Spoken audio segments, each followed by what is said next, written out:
to the next session, which is about leadership in innovation, in diversity, and in resilience. I have the great pleasure, sorry, is that yours? There's a phone here, somebody's missing a phone. Okay. I have the great pleasure of introducing my panel today. I will start with Dr. Angeli Möller. You are Group Chief Health Officer at the Zühlke Group. And we will, okay, this would be the phone ringing. So can I hand over this phone, please? Thank you. Okay. We have Dr. Marko Loparic. You are co-founder and Chief Medical Officer of Artidis. And for each member of our panel, you will hear a bit more about what they're doing later on. Then I have the pleasure of introducing Dr.Alina Matyukhina. You are Chief Security Officer and Global Head of Cybersecurity at Siemens. Prof.Anna Fontcuberta in Morral. Since 1st of January this year, you are the president of EPFL, which is one of the top universities of technology in the world and based here in Switzerland, in Lausanne. And of course, my dear friend and colleague, Safia Agueni, who is president of Women in Tech Switzerland. And it's a great pleasure to have such a distinguished panel today because we're going to hear perspectives from academia, from the corporate world, and also from civil society. So I'm really looking forward to that. Now, you heard it all. We are living in an intelligent age, an age that is where technology holds the promise of great opportunities, but also of unprecedented challenges. And as you're here in Davos, you will hear a lot about the promise of AI and quantum computing, but you will also be reminded of the potentially darker sides of technology, like those, we heard it just before, that lead to increased bias, those who lead to disinformation or even global warming. What is also quite special about this intelligent age is that technological development is happening at an incredible pace. Never has its speed been as fast as it is now, and at the same time, never will it be as slow as it is now. And so it is in this context, in this environment, that today we're going to explore the role of leadership, that we're going to ask ourselves if and how leadership should adapt to be able to navigate the exponential changes that lie ahead of us. The aim, of course, is to unlock innovation, while at the same time finding sustainable solutions that ensure that our society remains resilient. And in the process, of course, we will reflect on the role of diversity and inclusion. Now, I will start my first question, and I hope this will help us to frame a bit the landscape in which we are all operating. I will address my first question to Alina. Alina, as an expert in cybersecurity, your daily business is actually to mitigate the risks that come from the criminal use of technology. And through your work, you know our most vulnerable, or you know how vulnerable we are as individuals and as society as well. So has this understanding changed the way you see security? Thank you so much, Barbara. It's a pleasure to be part of this panel discussion. So we see that digital transformation has a huge impact on our life today.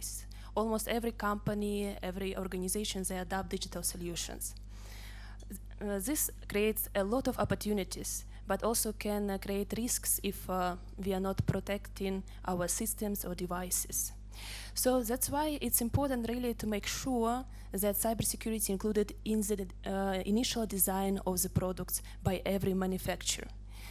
So what we see, the cyber attack landscape really changed since years. For example, in 19th, cyber attacks were mostly for fun. And then attackers, they understood that they can gain financial benefits. So they started to attack financial institutions and banks.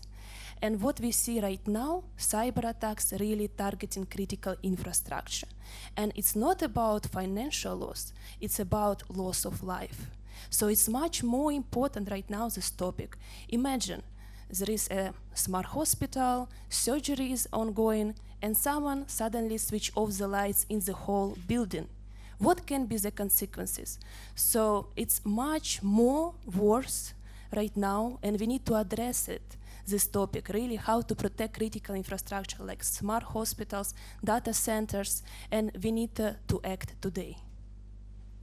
Thank you very much, and very glad that you are on top of that. Makes me feel a lot safer. Marko, let us move a bit away from the dark sides of technology and embrace the opportunities that are offered by technologies. You are Chief Medical Officer at Artidis. Would it be correct to say that you are using technology to democratize the cancer screening? Thank you, and happy to be here. Yeah, we are moving from, I think, dark side. Now we're moving to dark side of the healthcare, right? And since we know we have many barriers in the healthcare, and one of the big one is access to this healthcare, right? We have still situation today that you can have a street in the city, and one side of the street has way longer life expectancy than the other one. Access to the healthcare, it's much more than just the technical or social question. It's really about the life, and it's about the quality of life.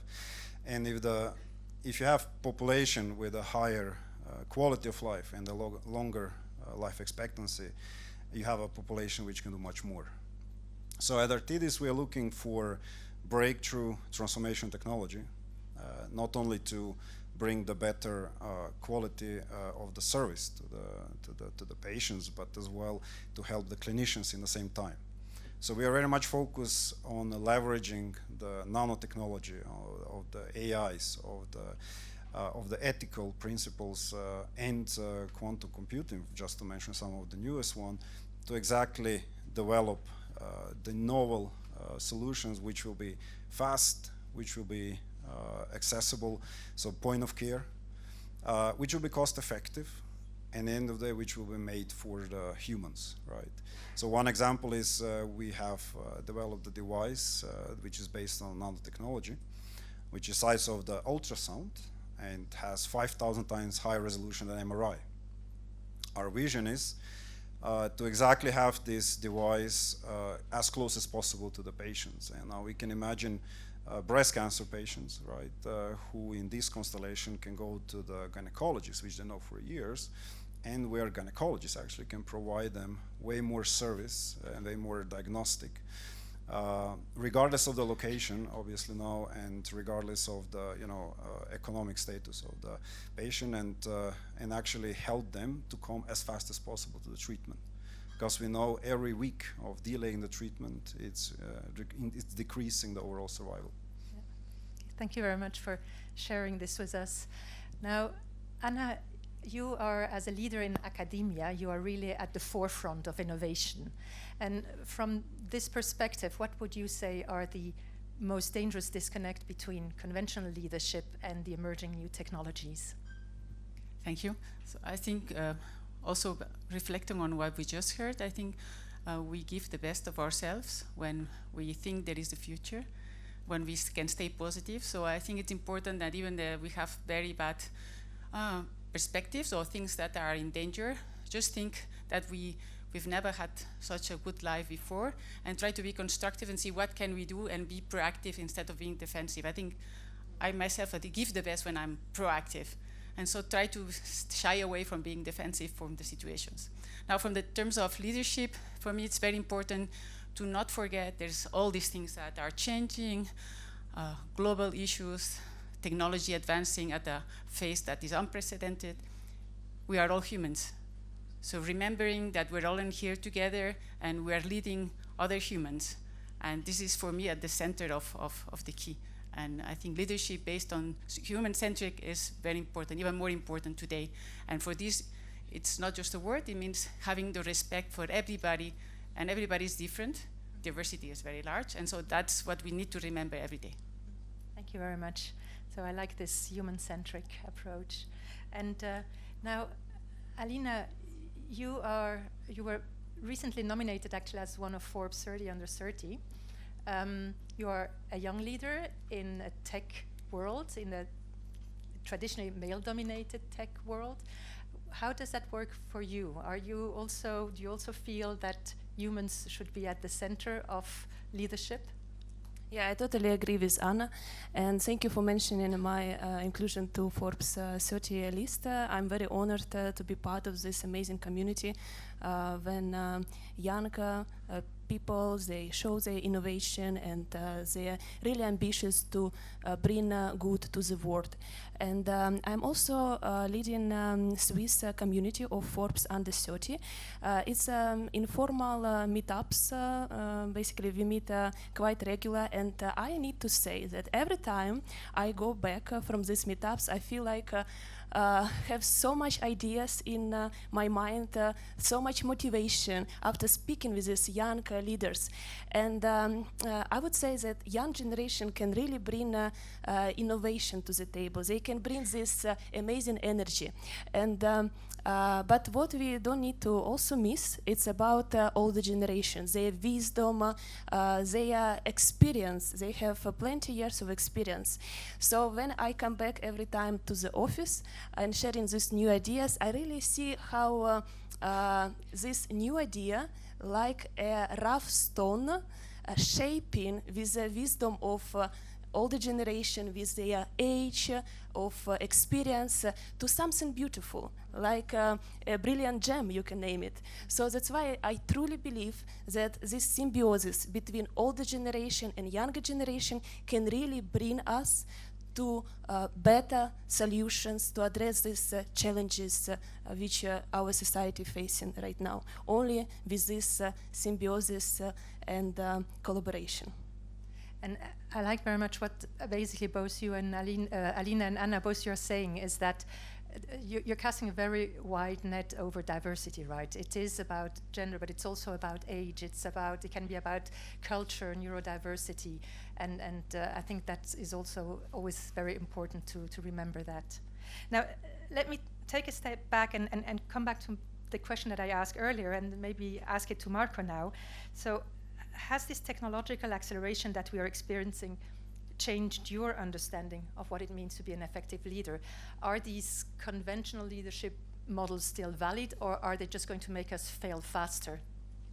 Yeah, I think that's a critical question today in transition between the past industrial revolution and the current revolution which we are getting through. And here is important to mention that the traditional leadership is based on is focused on the predictability and the control, while the innovation is based on experimentation, right, and the failure, right. I like Michael Jordan, be afraid not to try, be afraid of the failure. And that's exactly, if we want to keep the innovation high, which we obviously need because we have so many barriers in the healthcare, we have to change the system. Vertical organization, which is based on the control, command and control, which is based on the top-down communication, has to move to the distributed leadership, to the open communication, to the engagement into the lifelong education. And this is all what the old system actually it doesn't facilitate, because in the old system you can spend 20, 30, 40 years of life doing pretty much the same job every day. So you don't educate, you don't thrive, you don't become a human in the full scope. So that's why, especially in Artidis, we did make the new program called Product Champions, which is exactly focused on unlocking the human potential of the employees. And it's a voluntary program. I'm happy to say that actually majority of the people in the Product Champion program are women. And what they're doing, they're learning the whole life cycle from the idea to the market entry. Life cycle of the medical device, which is much more complicated. So they know everything about the regulatory and reimbursement. And with this, exactly, we want to put them in the powerful position so that can maximally thrive, to be accountable, to be responsible, but also to have a chance to make a big impact. And also what is interesting to say that this ratio, which I said we have mostly women, it happened naturally. We didn't set any goals. We have to have it 50-50, or we have to have anything of this. This just happened by the self, because we started the program because we saw the big potential, And I'm very happy that also all the employees who are part of the program also are really using this great opportunity. Thank you very much. Now, sometimes I get the feeling when this, when we look at this rapid development of technology, that our ethical frameworks cannot keep up with it. And if that is the case, then how do we, harness these opportunities that are given by the new technologies and then transform it into something that will result in meaningful human progress? Angeli, would you like to share your thoughts on this? Yeah, I'd be really happy to, Barbara. And so for those of you who don't know Zühlke, that's our company, I hope you've got a good impression of us today, because we actually support Zurich Airport with some of their data and analytics, and SBB, who hopefully brought you in today. I hope you had a good experience, because otherwise this talk is not going well for me. I think as we heard from the last panel, we talked about the power of data, and that really sat with me coming into our panel. The data that you're using to feed the systems and solutions helps drive that ethical decision making. And some of us here, we work in healthcare, so I lead our health division. It comes a question of, are you willing as a leader, this is a leadership panel, to make sure that you're seeing the return of invest in gathering data that represents parts of the population that haven't traditionally been seen as valuable. So let's be real here. When we think about who data has been collected for in the past, it's been the people who companies assumed had the biggest pockets, the biggest spend. And so in a leadership position, you need to be challenging yourself every day about what are your personal core values, what are the core values of the company you work for, and I think as any of us choose which company to work for, that's a big topic. And then how do you make sure each of those decisions are ethical? I think also as a leader, there's this opportunity as you stay in contact with your core values to make sure that you're challenging yourself on your own personal bias, that you're looking for bias in the way your company is making decisions. I'll mention one which is just top of my mind at the moment, is how can we make sure that we have pay equality? And there is data to help us make these decisions now, but as a leader you need to stand up and make sure that's something you're paying attention to. And I think there's so many more examples. So it's in conscious actions and decision making is how we can stick to that ethical core.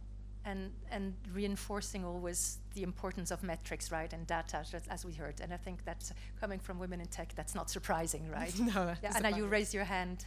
Yes, I wanted to add that core values are extremely important. I agree.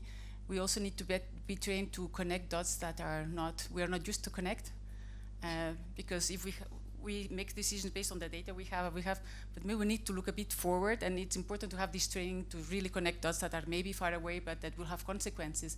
Because maybe we decide something based on the data we have that has dramatic consequences that are against our values. So this interdisciplinary training is very important today. Fully agree. Yeah, thank you. And of course, I mean, the metrics that you're using at the universities are quite different also from the metrics used in the corporate world. So I suppose that will also give you another focus again on the leadership, right? I would hope the core values are not too different. No, absolutely. Yeah, and I think what I really like about this panel is always, the more we talk about technological development, the more you focus again on putting the humans at the center of the discourse. You focus on the core values. Now, I would like to take this opportunity to ask you, Safia, how do we make these human interactions more richer and more diverse? What are the opportunities that we have to make that? Thank you, Barbara. So first of all, I'd like to give a big kudos to Rupa and the organization. It's the second time we're here. I'm just blown away by how many people are joining and the conversation, the quality of the conversation happening here. And also mention how diversity efforts are really at risk these days. We take this for granted, but we have to be reminded that it's not, and we kind of go backwards. So it was mentioned in few panels before, and I'd like to then give kudos to all the sponsors who are really helping us, because those type of organizations like Women in Tech Switzerland are driven by passionate people, same like the organization from Rupa, we are driven by passion, but we also need money to push this forward. And without the right sponsorship, the right money put on there, there's no way. And there are a couple of organizations who just decided to shut down their efforts, and that's the risk upcoming. So really, first of all, kudos and big applause to Rupa Organization and the whole Women in Tech Switzerland, please. Now, to the question, we heard already so much great input from the panelists, and you know that's why we choose such a speaker. Honestly, we put a lot of effort to put the right people here on stage, not just because of their company, but who they are. And we truly want to have role models on stage, because those are the ones who really inspire the other generation and build the future leadership pipeline that we need. And this needs to be really diverse enough. So now diversity, to your point, for me, it's not just representation. It is important, it matters from any perspective, but it also linked to human interaction. And that's gonna be more and more important in the future with a world driven by technology. We are gonna make a difference through the human interaction. And for this, I think besides making sure we have really a diverse set of people around the table who are gonna make sure they spot the risk and opportunities when you drive your business, it's also ensuring there's a psychological safety. Like it's one thing to come as a diverse person, right? As someone bringing a diverse perspective, but you also need to make sure you have the safe place where you can just be who you are and bring your additional input, right?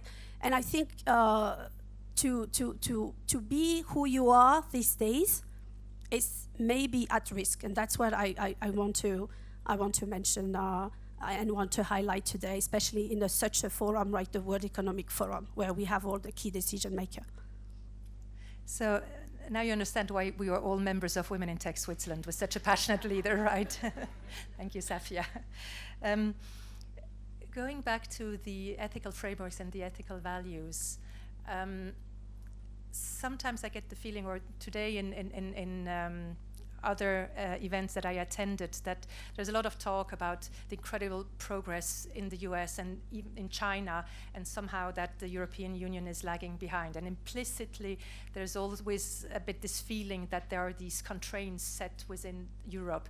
But so my question is, how can we make ethical frameworks accelerate innovation and not make it feel like a constraint? Is that maybe something, Marko, you would like to explore? Or yeah, happy to.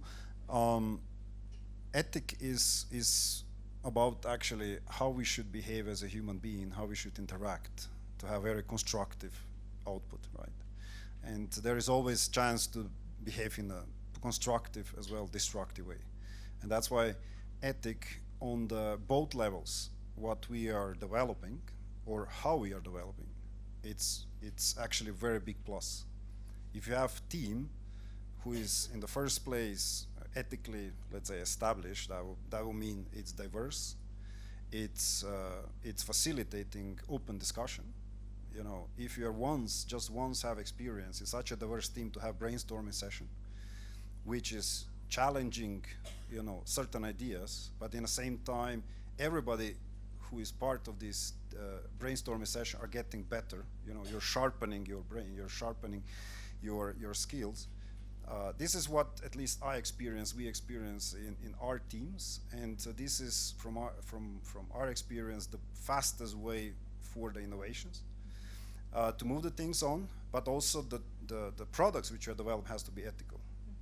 That means when you do the clinical study, you know, are you setting your ROC curves performance which will be optimal for business or which will be optimum for human? That means that you can bring the highest value to the patients, right? These are exactly this moment where you have to make a decision. And said human diversity, especially diversity, is very natural. Nature is diverse, right? And any monotonic, you know, companies, when you have 10, I don't know, software engineers who are pretty much alike, when you have 10 quality assurance who are pretty much alike, in the long term, you will get the robots and you will lose humanity. And that's why we have to completely, you know, change flip the direction, use the AI in the, you know, with an ethical background to actually, because it's perfectly fitting for repetitive job. Every job which is repetitive, AI is the best fit. For all creative jobs, we need people, we need humans. And humans, you will get creative only when the humans are in the flow or in the zone, somebody said. This is the, I don't know if you experience it, but this is the moment where the, you know, the universe is disappearing and you are on your universe. And this is incredible. This is, somebody's calling maybe nirvana. And this is where you can maximally unlock the human potential. And this is at least what we are trying to do in you know, in our teams, because this is the best background, the best you know, the solid baseline for the success in the future. And of course, this means that these teams, that to get them into the flow, they need to feel, to have found this safe place where they can express themselves. And I love this idea that you embrace your ethical framework as part of the innovation process right from the beginning, right? Absolutely. Yeah. And just to add one thing, they also have to be on the other side openness. Because, you know, we can have amazing creative teams, you know, but if the person also doesn't decide to open, to say, I want to utilize my life for the big impact, you know, I like what Japanese call ikigai. You know, I want to find my ikigai, right? Then you have a perfect match. You know, creative distributed leadership without creative employees will not work. Leadership has to unlock, but also, you know, employees, we have to be able to not be afraid, to open, and to really try to thrive. Even if you say if you say something stupid, this is still creative process, right? So you have all shared incredibly inspiring perspectives about being leaders in the intelligent age. I would like to now, in this last part of our panel, get down to practical advice, actionable and practical advice. And maybe, Angeli, you can start by giving us some tips of how this can be translated in everyday actions. Yeah. Barbara knows I'm the practical one. So I think first of all, you heard we're all in leadership positions, and I think many of the people in this room are as well. So there is the simple question of hiring. I have a few times said to colleagues, if you would like to see more women in leadership positions, then give them the job. They're there. And what does that mean? Of course, we want to, in the end, make sure the best person has the role. And that's incredibly important for the health of your company, for the sustainable impact that you as an individual or an organization can have. It's so important as a leader to choose the right person for the right role. But if in the interview process, if in the panel selection you don't have women, then you need to reflect on your process, on your own internal biases. And I lead a company that is famous for its engineering work. So it is certainly important to make sure that we're making the effort. I think we have some university representation here as well, to make sure you're going early into the career path, that you're thinking about your talent pipelining, that you're collaborating with universities, that you're making sure your headhunters and your HR people and culture teams understand what you're looking for. It might take you a bit longer. So I do sit on different advisory boards, and that's one thing I've seen in multiple organizations. It might take you a bit longer, but it's about having the choice to pick the right individual in the end. I think the second part is then also in thinking it through how you're giving the opportunities to people to be ready for leadership positions in the future. So I go back to really a tangible experience I had where a leader I was working with said, I have nobody in the right, with the right experience apart from these 2 or 3 people who I know who I've always worked with. And they happen to come from the same nationality, be of the same age, be of the same gender. And I said to him, have you ever given anybody else in our organization a stretch goal that would prepare them for this leadership position? And the answer was no. These individuals had gotten every opportunity. Who goes to the conference? Who gets the stretch goal? Who gets to turn up at leadership meetings to present things? So I think, Barbara, the second one, and the one I would leave the audience with then, is also that early, who do you choose every time there's a new opportunity? Yeah. Thank you very much. Anna, would you like to share some practical advice with our audience? Yes, there's many things that come to my mind. First is give a chance. Also, if you're women in your team, give them the wings to fly, give the tools so that they can fly, and let them fly and let them become better than yourself. I think that's the first thing I would say. Personally, in my research, I've experienced this, how a team can change overnight, because for several reasons, several women finish the PhD at the same time. And some people had children, other finished in the 4 years, some took longer, and then how the same men behave differently the day after. And for me, it was shocking to see how before there would be a group that we work together as a team. We do extremely difficult experimental work that is dangerous for the machines and for the people, and so we have to be extremely in tune, very much in the flow. And so it's very important that there is a very good team ambience. And so when it is mixed in origins, there's very good communication, and we can do very creative work. And the day after, things change. And I got damn scared when this happened. And so this reinforced me into the need to hire diverse. And if I have to wait 6 months, I wait 6 months. But it's important to do that. Thank you. That's very insightful, to this observation that you made, how quickly it can change, right? And it is also a bit worrying when you think about all the rolling back that is taking place now, and that we really have to actually try to fight against as good as we can. Yes? One thing I'd like to say also, that sometimes, I've been myself my own enemy. As we say, give the wings to fly to the people that work with you. I'm a professor, so I'm very happy. So any leadership position I've taken at the university, I was asked to do it. And I never thought I could be good for it. I never thought this is available for me. And this means there is something wrong. And so maybe I'm a strange animal, but I think something to think about. We should maybe also think a bit more out of the box in leadership. We can do much more than what we do. Yeah. And I think we're back to this, yes, please. And so I think we're back to this confidence gap that we heard before, and the importance of role models, which you all are here. So it's really, feel so privileged to have you all here as role models. Alina, would you like very quickly maybe to say a few words about your experience? So at Siemens, we believe that every voice should be heard and valued. Yeah, so we believe that only with diversity and inclusion we can address these challenges which we are facing nowadays, cyber attacks and technological challenges, for example, with AI. So when I'm speaking about my experience, I remember when I joined Siemens like 6 years ago, I was very impressed when I saw there are so many communities internal at Siemens.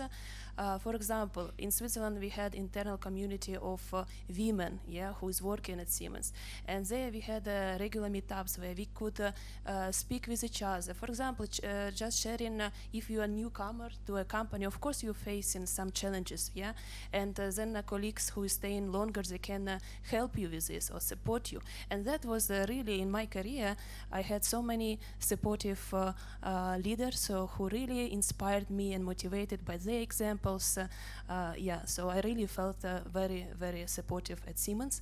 And what I want to say also, it's not only about internal communities, but being part of the community. That's what really help you to achieve a better success in your life, being supportive by each other. For example, with Women in Tech, we have quite a long experience since I remember 4 years. We are traveling and presenting at different summits, for example, in Paris, in Dubai, and this is also very important to share your experience, to inspire more girls, because, for example, in cybersecurity, we have so less diversity. It's really crazy. We really need to start from the beginning to go to schools, to speak with these girls, to understand why they are not choosing cybersecurity or tech field. So this is what we are trying to do with Women in Tech. I really appreciate it. I'm happy to be part of this community and represent Siemens here. So thank you so much. Thank you. Thank you, Alina. And so this is a wonderful transition to Safia. Safia, do your magic again and tell us how we can, what are the methods that companies, but also we as a society can implement to make sure that we do have more diversity and inclusion? Thank you, Barbara. Magic, I don't know, but we've done already magic seeing all these people here. The only thing I would say is we touch on many diversity aspects. What still worries me is we do World Women Davos. I want to see more men. I mean, because we need to work together. So the few men that I see here, this is, Ecole. We all leaders in companies. And I'm a tech leader. I work in health tech industry, right? And I'm surrounded by men. I desperately try to find also some great female talents. And they are, but we have to put extra effort to fund them. But I think we all know the data is here. There's a business case about diversity is really driving innovation, productivity, profitability as a business. So when you lead a company and a business, you want more productivity, you want profitability, you want to drive success. And you know that you need diversity for that. So even though it takes extra effort, you have to go and seek for this diverse set of talents, especially nowadays. So working in a company where I was given a chance to lead a program in an area which was completely new to me. And honestly, after 3 months, I told my boss, I'm not sure I'm in the right spot. I had no clue what the guys were talking about. I was in the area of digital pathology, for those who know imaging part in health tech, so it's in the area of personalized medicine. And I was just listening to these guys and no idea what they're talking about. And then my boss said, I hired you because actually you don't understand them. And I want you to actually bring your perspective and challenge this different team. And it's a very cross-functional team because we need that to really develop those solutions in the future. You need different perspective. And guess what? It was really a lot of work to get these people understanding each other. Take a pathologist, a physician, understanding the data scientist, and then the data scientists with their ongoing and their never-ending optimization of the algorithm. And then you have to explain them the business case because you have to convince your stakeholder because they're putting money on it, and you have to build always the business case internally so that they keep investing on this innovative solution. That is really requiring a lot of different skills. And yes, I might not be an expert in understanding those slides on the screen, but we know we have the expertise, and everyone brings their perspective, their input, and that's where you make magic, really. So for me, that's the call to action. Make sure you have every different perspective, different expertise in your team if you want to drive innovation. Put people on spot to lead more, because sometimes you think, oh, you're the leader, you're going to tell the direction. Actually, give the chance to people who have really, who can actually drive, and you will be amazed to see the outcome. And I would say last is we talk about failing, right, and celebrate failure.